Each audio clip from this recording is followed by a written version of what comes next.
Hello, everyone. You're in the Ether, and I'm your host, Cody Fry.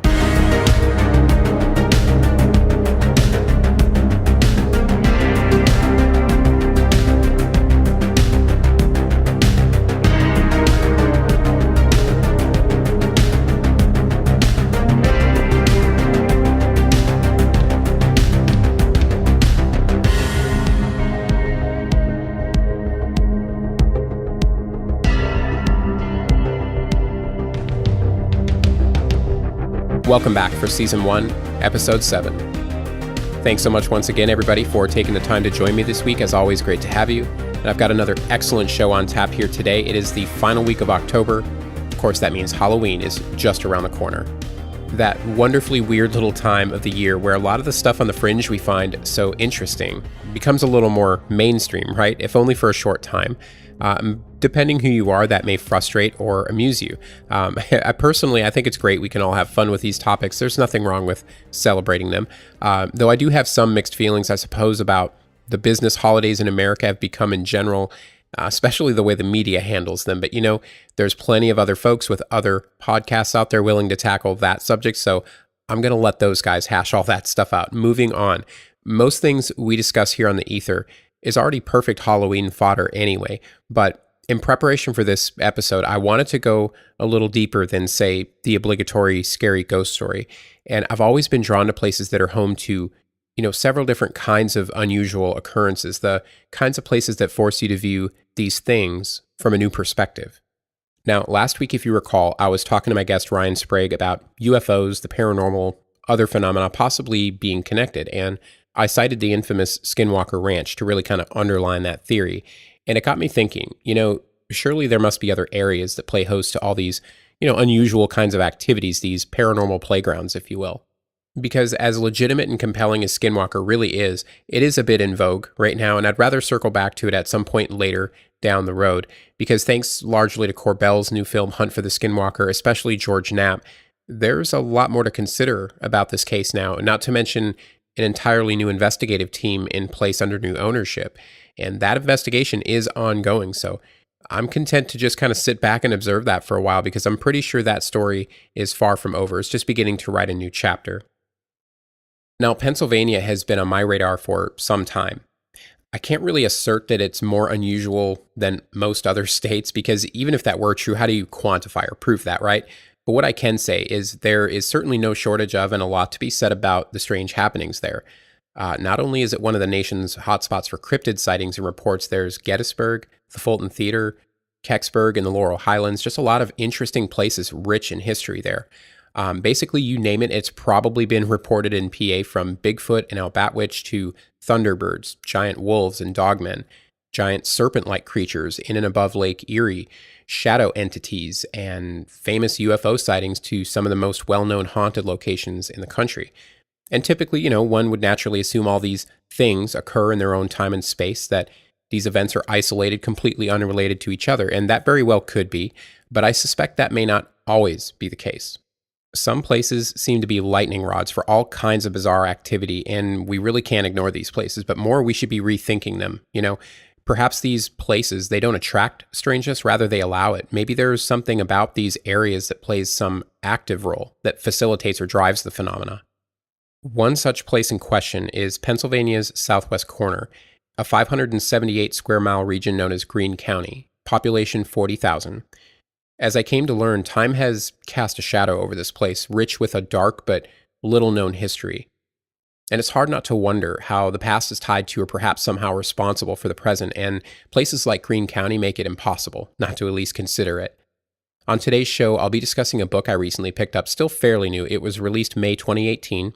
It is from Rosemary Ellen Guiley and Kevin Paul, and it's called Haunted Hills and Hollows. Again, feeling somewhat inspired by Skinwalker Ranch to sort of seek out other similar locations, I happened to organically stumble upon this book, and I'm really glad that I did, because I think it just goes to show how embedded these phenomena are in the fabric of our history. And, try as we might, there's always going to be some new place or series of odd events to discover. And I think the more we start learning about these places, the more we may begin to learn about the phenomena. In this particular area, its past and present is deeply intriguing. Whether the dark, rather tragic and disturbing past of Greene County has contributed to or caused any odd activity there is up to anyone to decide. I'm merely a spectator and fan of the strange. I like to try to observe it from a safe distance when possible, and I know sometimes that's not possible. To understand a phenomenon, one has to experience it, right? So some of us seek that experience, but there are certain times when you discover what people who are engaged with the phenomenon are reporting, and the vast majority of whom I should say are unwilling participants, and it is cause for concern. Some places and stories, they just stop you cold and make you really wonder, how much should we be engaging this stuff? How much do we really want to? What do we really know about it? Just who or what are people dealing with here? And as we discussed last week a bit, considering it always appears to be one step ahead and have the upper hand on us, we're way past asking, is this really happening? Because clearly something beyond our 5 limited senses is, but just how are we involved? There's obviously a connection. So perhaps the better question is, can we hack that connection to learn more about the phenomenon, to learn more about ourselves? Are restless, wandering souls of deceased people still inhabiting our space, affecting our reality because they can or because they want to? Maybe they can't or don't know how to cross over. Perhaps they don't even know they're dead. Or maybe their energy is just here in its essence, trapped in some kind of a loop. Is a UFO craft just another representation of the other, no different than, say, a ball of light? Why would advanced entities that appear to be somehow physical and non-physical even need such a thing as our antiquated notion of transportation? Ask yourself the simple question. Why would a UFO even need brilliant multicolored lights that flash and blink in various patterns? How does that benefit the craft or the pilot? One might reasonably conclude that pretty flashing lights don't aid much in navigation, but they could come in handy trying to get somebody's attention or distract them. Unfortunately, we're only left to speculate why and what happens next. Are 7-foot-tall shadow creatures and 2.5-foot-tall bug-eyed grays simply different iterations of what our minds can interpret when tasked with something we can't possibly comprehend? Perhaps an even more disturbing question, are the stories and reports accurate depictions of what really transpired? Where then does that leave us, and how vulnerable are we? On the other side of the break, we're going to discuss the book Haunted Hills and Hollows, What Lurks in Greene County, Pennsylvania, and we're going to dive into the dark history of this strange little corner of the world, so don't go anywhere. We'll be right back.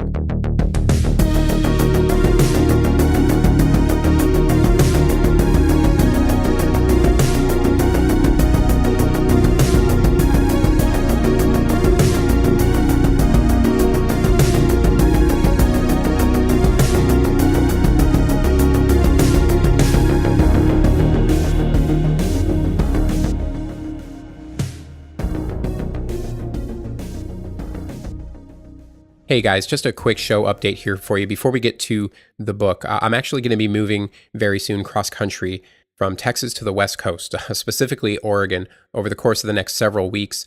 So for the months of November and December, I will continue to release episodes as time allows, but I can't promise a weekly show. I will do my best. I'm sure once I get settled, once the trauma of moving has abated somewhat, right?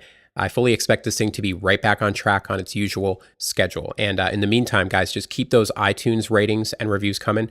We're off to a great start. Still trying to reach that initial 25 mark, though, however. Trust me, that's a big first step in propelling this show forward. So that's why it's really important, if you haven't gotten the chance yet, please take that crucial minute and head on over there. I need your support. Remember, I can't do it without you guys. So thanks again so much in advance for that. Also, guys, if you want to stay up to date, make sure and follow us on Instagram at ether_show and check out the Ether Podcast Facebook page. If you have a story you'd like to share or you're interested in becoming a guest on the show, you can email us at theethershow@gmail.com or feel free to reach out to us on social media. We'd love to hear from you.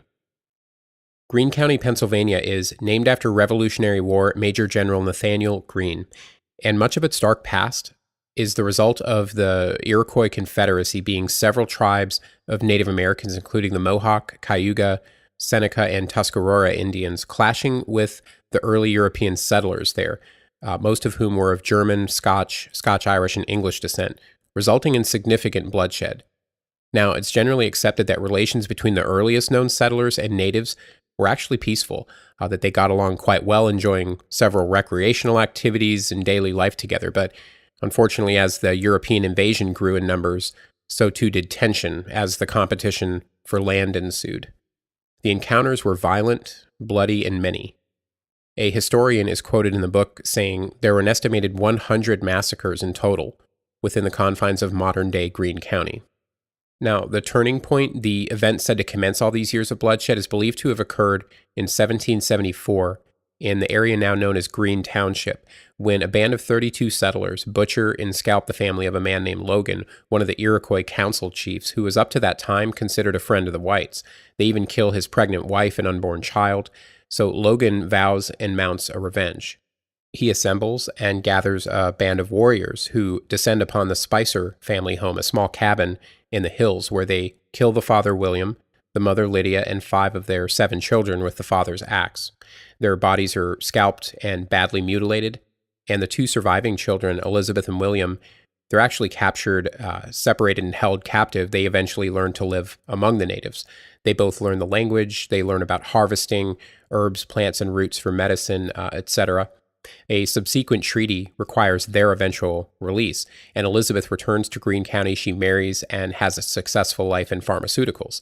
William, on the other hand, he fully assimilates into the Indian culture. He takes a Native American wife and eventually becomes chief. And we're going to circle back to William in just a moment, but another significant event occurred early one morning in the fall of 1787. John Davis, his wife, and their 10 children were going about their usual business on the family homestead, part of an area known today as Ryerson Station State Park. 9 out of 12 members are killed, most of whom are murdered inside the home. Mrs. Davis and their baby daughter are taken captive. The child's later found dead, though they never do find the mother's body. It's believed she perished as well. This event, though not as well documented as others, it is believed to be the worst known massacre of a single family in that area's history. May 10th, 1782, in Whiteley Township, Reverend John Corbley is walking together with his family to Sunday worship service. He's just a little ways behind them, reportedly meditating with his Bible in preparation for the day's sermon, when suddenly screams of his family and an approaching band of natives pierce the quiet air. John rushes to them to help, but there's little he can do. His wife and 3 of their 5 children are killed. 2 of the daughters are scalped. They do survive, but suffer greatly from anxiety the rest of their lives, of course. Just 3 miles from the site of the Davis Massacre in 1791, the Crow family met a similar fate. 4 sisters, ranging in ages 10 to 16, are returning home after visiting a neighbor when they stop at a stream, and suddenly they're approached by 2 Native Americans and another white man, William Spicer, the surviving renegade son of the Davis family that was just murdered 4 years ago. They force the girls into this ravine and start interrogating them about their homestead and its defensive capabilities. They, however, don't cooperate, instead choosing to speak in their native German language as to withhold information. So Elizabeth and Susanna, they're both butchered, mutilated, and killed on the spot. Catherine is found later, scalped. She dies from her wounds. Christina, though, somehow manages to escape and make a break for it. She's struck in the back with a tomahawk, but she miraculously survives somehow. She carried the horrible scars with her the rest of her life. Now, William Spicer, the son, he's apparently seen some years later, accompanied by another native, begging for food at the home of one Jacob Crow, the victim's father. Reportedly, I guess they were having some kind of a celebratory gathering there when Christina, the surviving daughter, recognizes William. She tells her brother Michael and his friend, who have a brief chat before they gather their weapons and give chase. It's actually not known what really happens after this. The men returned about a day or so later saying they got close, but never actually got to William. But of course, rumors swirled that they did indeed capture and kill William, perhaps the other man as well. Michael, the brother, he's even apprehended on suspicion of murder. However, those charges are eventually dropped for lack of any evidence. It should be noted, too, though, not everyone believes it was William Spicer they saw, that William was actually a well-respected, wealthy chief that always remained a friend to the whites, and it's unlikely he would have been skulking around the enemy's land like that, begging for food, and that actually he was later poisoned in life by some jealous rival of sorts, but the book doesn't really get into too much detail on that. But of course, over time, the land is eventually transformed and replaced by agriculture, extraction of timber, coal, and natural gas during the Industrial Revolution. And today, many of the local residents of Greene County are descendants of the original settlers there. And they're aware of the history, and much has come to light over the years about both sides, that essentially there were scoundrels involved in both parties, and that not all the savagery was the fault of one particular group more than the other. I'm not sure how much consolation that is, but a great deal of paranormal researchers claim there are certain places in which significant violence and human anguish has occurred, resulting in this incredible volume of emotion that actually exists as a tangible thing, an energy of some kind that reverberates somehow through time and space and can be felt and experienced present day. Longtime residents of Greene County are said to have grown accustomed to the, quote, spirits that share the land. And newcomers quickly realize as well that the land there holds a strange, peculiar energy, among many otherworldly and unexplainable phenomena to go along with it. Some learn to live with them, some don't, and they leave. And now that we've covered some ground on the history of this place, we're going to shift gears when we come back. We're going to get into some stories from the book, and you'll certainly want to stick around for those, so stay with me.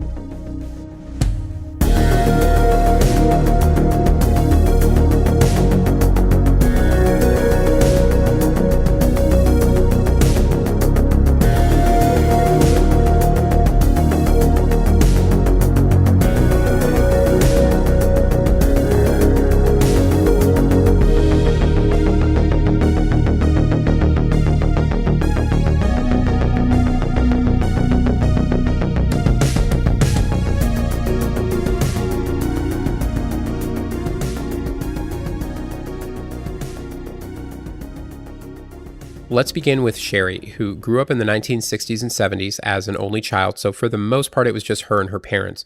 At night, she'd often witness black shadow figures moving about in the family barn, as well as little gray beings who would kind of zip across and about the land doing their own thing, whatever that was. A place where the occasional blood-curdling scream one would probably best associate with Bigfoot certainly wasn't out of the question, nor was finding bizarre footprints that many believed to have been left by these black spectral dog-type creatures that were witnessed several times just down the road from her home. Sherry would also often wake in the middle of the night to see a figure, sometimes black in color, sometimes gray, standing at the foot of her bed just watching her. And sometimes they vanish as soon as she becomes aware of them. Other times they remain there for some time before either disappearing or floating out and through the closed bedroom window. Interestingly, too, whenever the beings appeared gray in color, they'd resemble typical gray aliens, with large black slanted eyes, the standard meme we all know so well. But whenever they were black in color, the beings were more humanoid in shape and appeared to don large overcoats and hats as well. And Sherry told her mother about these visitations, who oddly didn't seem that concerned. Instead, her curious reply was it was either aliens or one of her departed grandparents looking in on her, not to worry. Her mother was equally nonchalant about all the various aerial activity she saw over the years, typically these bright lights that acted and appeared almost like searchlights. They'd illuminate the hill behind the house, sometimes the whole entire valley. Lights would often appear in Sherry's second-floor bedroom window as well.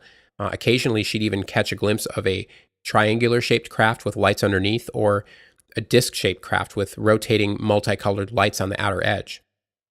And there's one particular location, a hill just by the house, where Sherry describes this field of peculiar, unsettling energy.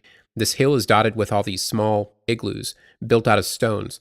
Nobody's really sure who exactly built them or when. Perhaps they could be burial markers of some kind, but we'll kind of come back to that later. She would often go walking on this hill with her dog, and partway up where these strange igloos were located, she'd suddenly encounter this almost veil-like fog, like a mist, and upon entering it, her memory goes completely blank, and her next moment of awareness is arriving back at the house about an hour later, according to Sherry's mother. And apparently this happened several times.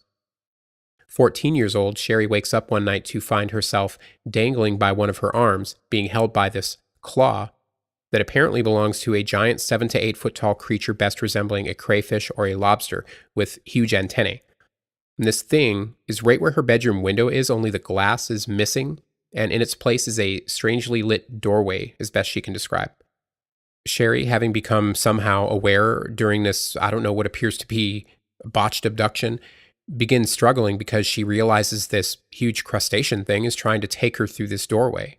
She's dropped onto the floor, and her next memory is lying on her side, awake the following morning, her shoulder aching and her arm bruised where this claw had been holding her. And this having happened in the late 70s, I wonder about the science fiction and horror films of that era, right? And the similarities those creatures of cinema share with Sherry's alleged visitor. Again, was this some sort of projection? Was it someone or something's best guess at what it should look like to her? Or did she create the image of this being entirely herself based on whatever images she's gleaned consciously or subconsciously? Why did this thing happen to mirror such an arguably stereotypical image of a monster at that time? And further, if what she saw and experienced was tangibly real, I would hate to consider what she saw was, in fact, exactly what she saw, right? The existence of such a creature, and whatever its motive, I just don't see how that bodes well for us, I'm sorry to say. Especially considering Sherry also reports she has several memories of being taken aboard alien ships and being in rooms among gray aliens that contained surgical tools and instruments. And these types of experiences apparently ended before Sherry reached adulthood. As far as she knows, have not occurred since. The activity as a whole, however, continues. She still sees the occasional, almost meteor like object in the sky that'll light up the hill and the valley, the same way she remembers those strange lights did in her youth. Just last year, she witnessed one of these objects followed by what they consider to be the call of everybody's favorite cryptid, Bigfoot, which they still continue to hear from time to time as well. Something else I found pretty interesting is that in the book, Sherry refers to her father as a disbeliever. And it's not set out right if he ever saw or experienced anything unusual himself. I kind of wish that it did, but either answer to that, though, if you think about it, it is incredibly interesting. Either this stuff never presented itself to him for whatever reason, or it did and he refused to acknowledge it. Either one invokes many questions. Also worth mentioning is the authors did track down another lifelong resident who happened to grow up very close to Sherry's farm, who's also seen similar disc-shaped crafts and similar diminutive creatures scurrying about the land. And best of all, they're 30 years apart, and at least prior to this book being created and them being interviewed, they'd never met or heard each other's stories. So it would appear we have some kind of corroborating testimony here. Pretty intriguing. Now, I think this would be a good time to circle back to that hill. I'd mentioned earlier that Sherry used to walk along the hill with the otherworldly fog and those strange stone igloos where she claims to have experienced the missing time. Evidence of the presence of Native American mounds in Greene County has been well documented since the turn of the century. These mounds would have served as burial sites, historical markers, ceremonial sites, gathering places, etc. These mounds range from 20 to as many as 300 feet in diameter. Each required significant effort to have built and were no doubt very sacred to the indigenous for many reasons. Not surprisingly, over the years, of course, there have been many incidents in which these sacred sites have been disturbed. In what would have been about the late 1800s, a local historian and collector of artifacts, Professor Andrew Wachoff, among others, was called out to investigate one such place, a farm in Franklin Township where some unusual graves were discovered by the Lapping family, who had just broken ground to prepare their fields for planting. And what they unearthed there was a series of graves that formed a circle roughly encompassing about 1 acre, each grave spaced 50 feet apart.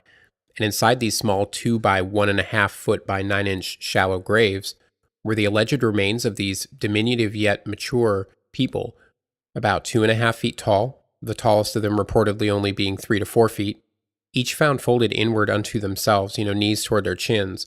Buried with them were several artifacts like necklaces of animal teeth, various bones, tools, and pottery. And it states that a local by the name of Chauncey Sayers took photographs of these supposed graves and the occupants, but of course it's not known what became of those. It's also said Professor Wachoff actually contacted the Smithsonian for information about them and was turned away.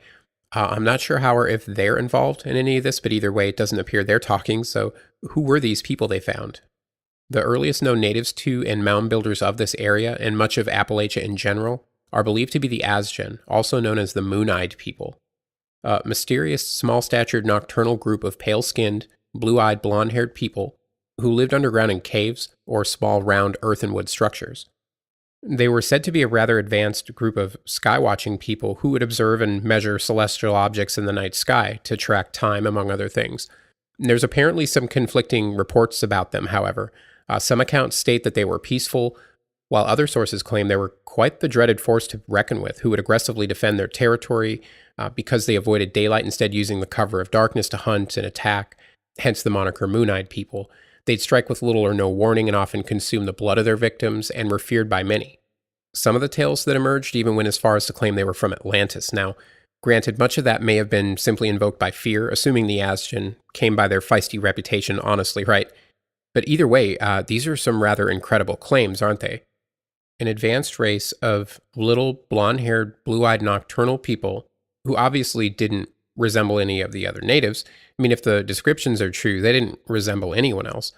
It's not hard to imagine an individual, right, who happens to be physically distinctly different than others, but I don't know, an entire group or clan of people being 2.5 to 4 feet tall. It's pretty odd and unusual, I would say. And indeed, fantastic claims require extraordinary evidence, don't they? And Unfortunately, in this case, that just doesn't exist. But in spite of this lack of hard evidence, the rich lore of little people throughout different cultures, it continues to fascinate and draw people in. Joshua Cutchin comes to mind. He's a great researcher who's written several books, perhaps best known for his writings on fae folk and other similar, little people mythology of the world. And again, this is another one of those topics we could dedicate hours to, but there's just so much here in this book, I'm afraid we really can't afford to take that detour. And of course, I want to add too, this isn't the first time I've seen the conspiratorial finger point at the Smithsonian. And perhaps there may be something to that, but the bottom line is this. There's certainly enough precedence, I think, to suggest that many places where volumes of intense human emotion has occurred, as well as ancient sites home to, sacred ceremonial structures where ritual and shamanic practices were performed, possess strange, unknown energies, and play host to quite a number of odd, disturbing occurrences. The area around the Lapping Farm has been the site of many strange phenomena ever since the ground was disturbed there, such as ghosts, mystery cats, even lizard man, and perhaps my personal new favorite cryptid, Frogman. And I'll try to come back to him in a bit, but I'd like to share first a couple other locations here. Just west of Waynesburg, in Center Township, a contractor was hired to do some foundation work where they uncovered an ancient burial site as they were excavating near the crest of this hill. The remains were dug up and the bodies were reinterred elsewhere.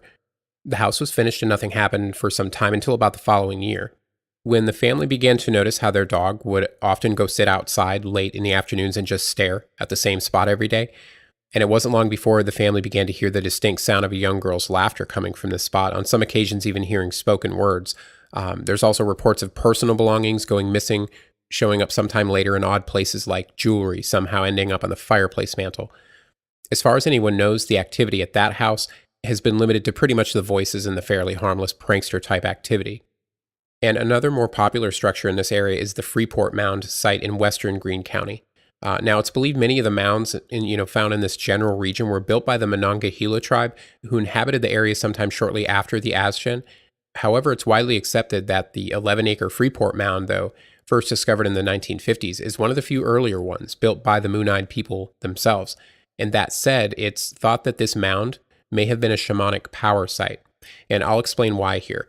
What archaeologists expected to find there was a typical small village that sat atop the mound.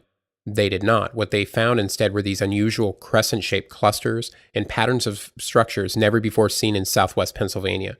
And instead of typical wigwams, they found a large rectangular building, sweat houses, screens, fences, and several other unique buildings. And many of the remnants recovered there appeared to be ceremonial objects versus the common everyday tools you'd usually find. Now, these extensive earthworks they built are believed to have required considerable knowledge of astronomy, design, and engineering. So all things considered, not only is it widely believed that this place was indeed host to a prehistoric people who practiced shamanic arts and healing, there's also many indications it served as a shamanic training ground. It's speculated further that perhaps some of the paranormal activity reported at sites like the Freeport Mound is some kind of remnant of the manifestation of spiritual powers deployed long ago by these shamans. And real quick, for those who may not know, the very basic definition of a shaman is generally someone who, using altered, often trance-like states, deep meditation, vibrational levels, connects to the spirit world, the singularity that is all energy and all things, so to speak, and channels different energies to different levels of our reality in order to help heal others and or manifest changes people are seeking in their lives. And if this all sounds a bit like what a medium does, the two practices are similar in some aspects, but mediumship, though, being a little more about divination, usually contacting a specific entity. But of course, those who dedicate their entire lives to being a shaman are said to eventually develop certain spiritual powers.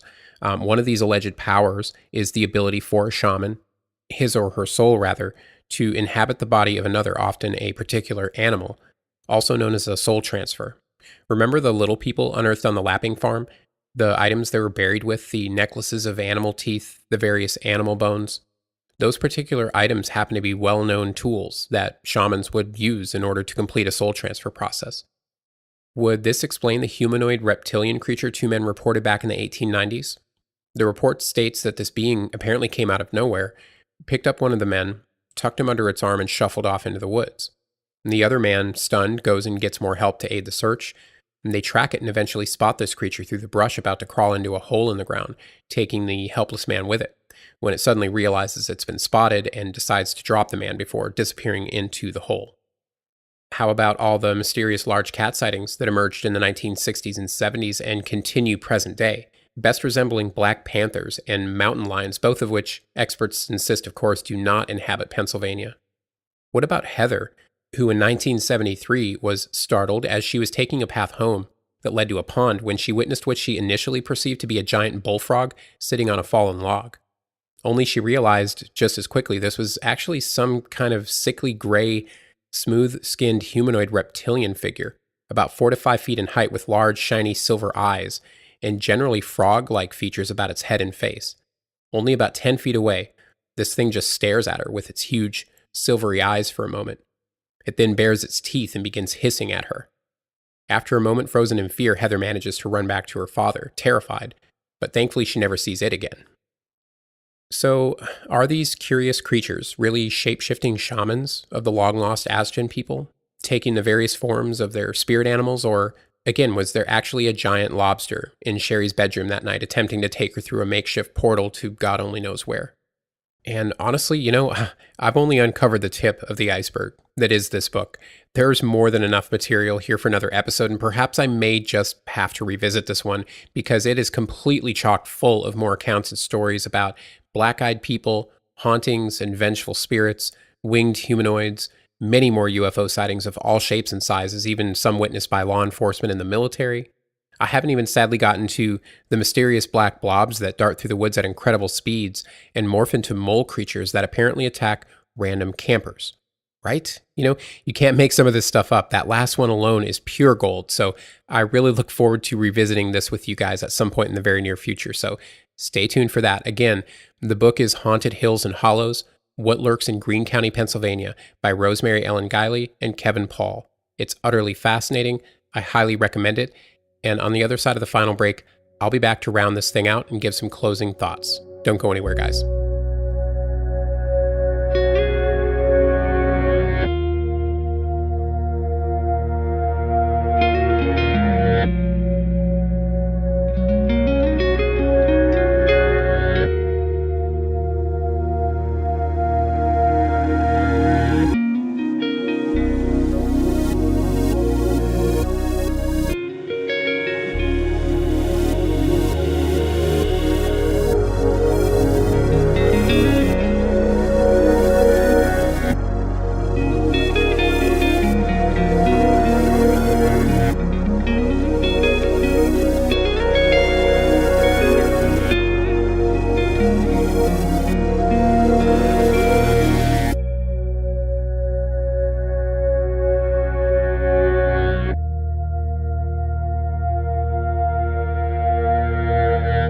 Again, I can't say enough about this great book. It is very well written, extremely informative. Perhaps Greene County should have shown up on my radar many years ago, but thanks to Paul and Guiley in this phenomenal book, it is certainly there now. In addition to some of these, crazy stories, I learned a lot about some really fascinating history, much of which I had to condense for the sake of time. So if you're really seeking a proper knowledge of the area, its inhabitants, and history, I definitely suggest digging into this book yourself, as well as whatever else you can get your hands on and find online, because though this book is a lot to take in, no doubt, surely I believe there must be more to the stories, more information out there, much of which may sadly be lost to time. But one thing I will say is Native Americans are not mere storytellers, right? Passing down their ancestral knowledge and origin stories is a sacred tradition for them. It's a duty and a responsibility they don't take lightly. So I just think we should really respect and take that into account when looking at their oral and written history. And listen, the parallels between Greene County and Skinwalker Ranch are striking and undeniable. Like Greene County, the Uintah Basin that Skinwalker sits amid also has a dark and rich history of Native Americans clashing with settlers and other tribes, sacred sites, and alleged curses. I really have to question if all of that's mere coincidence. But that's the thing about unexplained phenomena, right? The more you learn, the more questions you have. And I'm left with more questions now than ever before. Like, can a human or human spirit really inhabit or take the form of an animal? Can a human spirit really transfer itself from one body to another? Some say that it can. If so, then do these spirits live on forever? Do they just exist in another space or dimension in which time doesn't really exist at all? In other words, why are we still seeing them today? You'd think after 50, 100, 300 years, something or someone would move on. Again, unless, though, time as we know it is a completely arbitrary artificial construct we don't understand at all on our level of reality. And the same goes for alleged hauntings. Why on earth would we still be hearing the laughter of a child who met their untimely demise a century ago? Again, is this their energy trapped in some loop here, unaware of itself? But it must be self-aware, though, right? It doesn't always interact with us, but a lot of times it does. One would then have to assume that someone or something with the forethought to hide our stuff and play various pranks, sometimes even communicate with us in various ways, would have to have an identity and know to at least some degree who or what itself is. That then begs the question, why are they here? Do they even have a choice? Or do they just share a space that is one with us, right? Indeed, these are some of the questions that keep us up at night, huh? Looking at Greene County has really been an enlightening experience, though it's probably impossible for us to, really truly understand these phenomena right now. It's stories like these, it's history like Greene County possesses that may just offer us some really valuable insight into what or who may be behind some of this stuff. We just have to be open to it. And on that note, of course, we also have to be open to the possibility that all of these unusual personal accounts were made up, imagined, embellished, occurred in dreams, etc. And we can entertain that, and we should. However, as I've said before, I believe basic logic once again rules that out. Just looking at the numbers and taking all factors into consideration, I don't buy it. Not at all. In fact, as hard as it may be for some to wrap their heads around, that's actually mathematically the least likely possible explanation. Remember, we used to burn people at the stake for claiming the sun didn't revolve around the earth, and we're not that far removed from that era in time. So that is going to be it for what's looking like Haunted Hills and Hollows Part 1. Don't forget, November and December, I may not deliver a weekly show due to my upcoming move here, but again, I will do my best. I really hope you guys enjoyed this episode, and if so, please subscribe, rate, and review the show on iTunes if you already have not. Thank you so much, everybody, for joining me once again in the ether. We'll see you next time.